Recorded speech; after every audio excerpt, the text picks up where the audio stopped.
Howdy, folks. Greyhawk 4x4 coming at you again, your resident vintage gamer. Today is our campaign update for our D&D campaign that we're going through on Roll20 because of the recent Omicron madness that's going on throughout the nation. And here in Utah, having like 12,000 cases a day or something, we are no longer playing in person here at the table until it calms back down again. So we're doing everything digitally on Roll20. So this is our second episode of our campaign with Jonathan as the DM. He is using the game world of the Dolmenwood as his game world, and we are using Old School Essentials as the rule set. So if you haven't already done so, go back and watch the first episode from last week. And then if you watch that one first before this one, then you'll be all caught up. And this is episode 2. So, where we left off last time, our group had made it to a goblin compound's not the right word. It was like a headquarters, it was in a house. It wasn't what you would expect, goblins to be in or whatever. Some type of hovel or huts or whatever. This was an actual structure. And the Goblin King there, by the name of Hogboon, made a deal with us that if we were the ones that were going to go out and kill this, quote, dragon that was terrorizing people out in the forest and so forth, that he would help us, but he wanted us to bring back the head and so forth to prove it that we killed the dragon and all this. And he told us that any assistance that he could give he would do and all that type of shit. And so we bought into it. We said, okay, we will agree to work together to do this thing. So we head off, and there was some type of a cave system dungeon type of a thing that he had sent some of his goblins to clear out and basically plunder and all of that. And that's where we're following upon their footsteps to check out this this dungeon, catacomb, whatever you want to call it. On the way, one of our party members, who I believe has invisibility, was able to actually, and I think we all saw it briefly, we saw what they were calling, we assume this dragon thing is. It's a gigantic lizard creature of some sort, where it could easily be considered, like to regular town folk, that's a dragon, I'm sure. But it looked more like a giant lizard, nevertheless, looked still terrifying. And we know that it had done some damage. So at the same time, we find the entrance to this place we've got to go, this catacombs thing. So we go in there, and of course, I am playing one of the fighters. There's a couple of us. Heinz Goldbach is my character, and Randy Midnight is the other fighter, so there's 2 of us. And, of course, we're taking point in all this. And as we go through, we find the goblins that he had sent, that the king had sent, and their names were Ook, Mook, and Gook. Those were the 3, that's the goblin names. And we get there, and we find Ook and Mook. And they tell us in broken common goblin, broken goblin, whatever, we can understand them to the point, and they tell us that the other goblin, Gook, was killed already by some creatures in there and so forth. So it's just the 2 of them left. And so I take the opportunity to say, hey, look, we're here. Your king sent us to help you, and we got to get this place cleaned out and so forth. Now, our motivation is we believe that there's some type of relic, some type of weapon or something through rumor that will aid in the fight against the dragon lizard thing. So we're there, and we start exploring, and the goblins are there. And we end up finding a gray ooze in one of the corners of this catacomb or whatever. And of course, the way I'm playing Heinz is he doesn't hesitate. He is all He is ham all the time. Dives into combat. He's got a thirst for adventure, and he does not shy away from combat. So he's the first one there, of course, every time, trying to get in the middle of the battle and so forth. And as a result, he pays the price. So he was critted by this ooze and taken to near death. And I think I was at like -8 or something. So -10 is dead. So 0 is unconscious. And then you start losing a hit point per round through blood loss and so forth. At -10, you're dead. That's it. Your character's dead. And I think I was at -8. The rest of the party ends up finishing off the ooze. And I get healed by, so Lady Hilda, an NPC, the red-haired fighter type woman that we saw in the tavern in the last episode that I described, she shows up and she says, hey, I kind of had a falling out with my other group and I thought you guys might need some help. So she shows up and she heals me. She had some healing potions. So she gave me a healing potion, healed me and whatnot. And she only got me up to, I think she got me up to like 4 hit points or something like that. But nevertheless, got me on my feet again. And so our player that plays our cleric, Edward is the cleric's name. The player of that character could not make it this last Friday. So I see what the DM did here. The DM basically gave us Hilda as an interim to help us, and he played her as the NPC, which was necessary because we were, otherwise we would have been in really bad shape. So, so before we head out, or before we continue, after killing this gray ooze and I get healed back up and all that, Ainz decides that we have to get, and by the way, those 2 goblins, of course, when they saw the ooze, they took off running, So I decide at this point, I've got to get them in shape. I got to get them to where they're on our side, not only on our side, but they're going to fight with us because they understand that that's their goal, that they have to. So I take the opportunity and I say, listen, you 2 knuckleheads, get over here. I go, I'm bringing you orders directly from the king himself, Hogboon, and you are to assist us and to fight with us to get this done, not run off and be cowards and so forth. I give them this full speech about, how, do you understand me? And they're like, aye, sir, and they give, and so the DM says, yeah, they give you the full salute, and everything.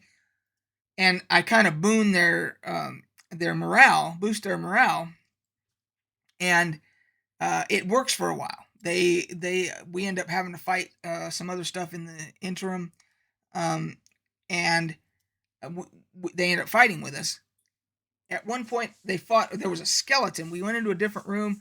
There was a skeleton at the far end of the room. There was a pool, and in front of that was like a doorway. So when we entered this, and there was a statue that the party wanted to check out, I took up the defensive perimeter and stationed Ainz over by that pool and that doorway just in case anything. That was the only other way into the room.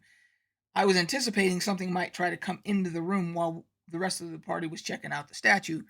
And sure enough, that's what happened. A skeleton came either out of the pool or out of the room with the pool. I can't remember. And I had myself and the 2 Ook and Mook. I had the 2 goblins as sentries on both sides of me. And we basically made the defensive line at that point, and which allowed the magic user to inspect the statue. So the fight was on with this skeleton, and the goblins made their morale checks. And I asked the DM, I said, if they're having to do morale checks, did my speech do any good at all? To getting them to fight for us and so forth. And he said, your speech is the only reason that they're fighting at all. Like, without your speech, they would have ran away. Just, again, they would just... So, it did do something. And they made their morale checks, so they were damaging this skeleton. And he took me down to 1 hit point, if I remember. And then we defeat the thing and everything, and then the pool had some kind of like acid stuff floating on top of it or whatever. And somebody, I can't remember who it was, somebody put their hand in there or something like that and got burned or something. So we convinced, and one of the goblins fell, got killed at that point. So there was only one left at that point. And we convinced the remaining goblin, because there's something at the bottom of the pool that's like shiny and like treasure or something like that. We convinced him to go in there and because we want to see how dangerous it is. And he makes his morale check. He jumps in, and of course he's dissolved by the acid. So that was the end of the two goblins, or all of them actually. Ook, Mook, and Gook, all gone. So those were like our henchmen. So the party gets the. I had to step out for a second. I had to help my wife with. I can't remember what it was, but I stepped away. I came back, and they had gotten whatever the treasure was at the bottom. They had gotten that out, and it was some gold and. And the skeleton was wearing a mask, and the other fighter took the mask, and I can't remember it doing anything special other than it made him look cool. I don't know that the DM has like divulged exactly what properties it has, because it probably needs to be identified. But it's a mask nonetheless. So the fighter got the mask. The other fighter got the what's his name? Randy Midnight got the mask, and they got the treasure out of the bottom of the pool, and we continued on to another room where we found a bunch of giant rats, and we fight these giant rats, and I get bitten. Eins gets bitten. He's the one in the front again. He gets bitten. He gets diseased, and he gets taken down to. I wrote it down here. He gets taken down to. That's when he got taken down to 1 hit point, was from the rats. And we end up, with Hilda's help, we end up defeating all the rats and so forth. But we decided at that point, because I was hurt, the magic user was hurt, the cat, Petunia was hurt, the cat, she's the feline humanoid, I think she was hurt. We were in bad shape. So we decide to back out of there and leave the dungeon to try and either go outside and camp where we could heal up or whatever.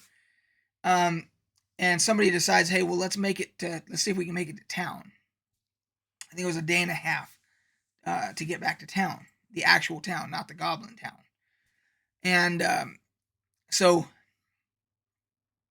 we start going that way, and of course we encounter a random encounter, which was some giant flies, and the way they were described to us. And they took me down, they hit me again, and they took me down to -6 this time. So I went down twice, the ooze, and then, because I only have, even as a fighter, I'm 2nd level fighter, I only have 9 hit points. That's my max hit points. So it's not like I'm running around here with 30, 40 hit points or something. I only had 9 hit points to begin with. So they take me down to -6. So I'm down again. I can't remember if somebody else went down. I think one other person might have went down briefly or whatever. And we end up having to, the party ends up somehow magically, because I'm down. I can't fight anymore. Somebody else, I think, went down. Whatever, they end up winning. Somehow, barely, they end up beating these flies, which were nasty. They were pretty damn nasty creatures. And then we make it back to town. So that was this particular episode in, and then I was diseased. That's right, I was diseased too, and they had to go. They went to the cleric at the temple or whatever, and he couldn't heal me. But he said that there was this lady that lived nearby that was he called her a witch or whatever, but it turned out she was like some type of herbologist, with mushrooms and stuff like that, and she gave me some tea that healed me. And so we did that, and then some of the other party members, we've realized in the Dolmenwood, mushrooms grow everywhere because that's the type of game world that it is. It's a kind of a fairyland, high fantasies, and mushrooms are a big deal. Herbs, mushrooms, all that type of stuff. So some of the party members went mushroom hunting to see if they could get some stuff for her to make some healing stuff for us. And that's basically where we ended it for the night. But so you had a gray ooze, you had a skeleton, you had a badass skeleton actually. You had a bunch of giant rats and you had a bunch of giant flies. Meanwhile, this lizard creatures, giant lizard dragon thing is out there, and unfortunately the goblins are gone. At least the ones that were with us there in the underground. So that's where we're at. We're back in the town of Brandonsford. It's named after Sir Brandon. And luckily for me, when I'm in Brandonsford, I get +2 to charisma checks because I helped that. If you remember from the previous episode where I helped the hunter who lost his arm and his dog was killed, or his dogs were killed, I think 2 of them, and I went and got him another dog as a companion and brought it to him and delivered it to him. As a result of that, I was granted +2 charisma whenever I'm in the town. So that'll sure serve me well at some point. But yeah, that was our we still have to check out the haunting at the Warwicks, which is something else. They think it's some type of evil fairy or something like that. That's a side quest that we've got to go check out. And we've got to hopefully find whatever this relic weapon thing is to help us with the fight against the big creature. And go from there. Hopefully we're able to, at some point, fight that thing, take down the dragon, find out what's haunting the Warwicks.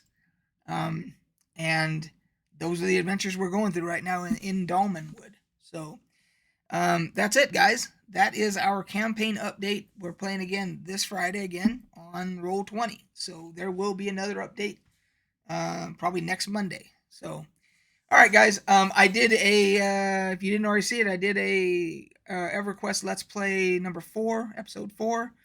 I just posted that a little bit ago. So if you're interested, go check that out. And we will catch you guys on the flip side.